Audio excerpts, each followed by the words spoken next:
పాటలు కూడా విఠల్ గారు, ఈయన కూడా 1 Man Army సిద్దిపేట చెల్లను నడిపిస్తున్నారు.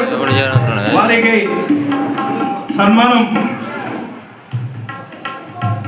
నేనే చేస్తాను.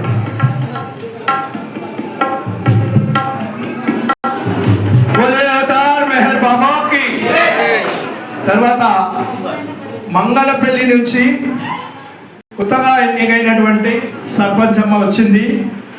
ఆమె కూడా శుభాకాంక్షలు తెలుపుతూ ఒక మంచి గిఫ్ట్ ఇవ్వడం జరుగుతుంది. అమ్మ రావాలి, ముందుకు రావాలి. డాక్టర్ అమ్మ మీరు చేయండి సర్పంచ్ అమ్మ.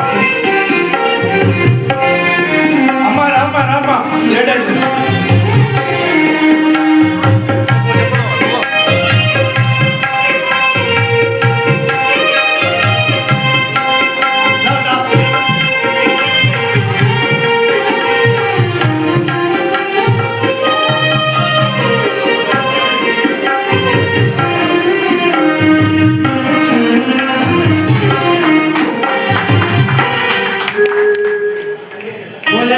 మెహర్ బాబాకి నూతనంగా ఎన్నికైనటువంటి సర్పంచ్ గారికి మనందరి తరఫున శుభాకాంక్షలు తెలుపుతూ వారు ఇంకా ఇలాంటి ఎన్నో మంచి పదవులు పొందాలని, బాబా ఆశీస్సులు పొందాలని అందరి తరఫున నేను బాబాను వేడుకుంటూ బోలే అవతార్ మెహర్ బాబాకి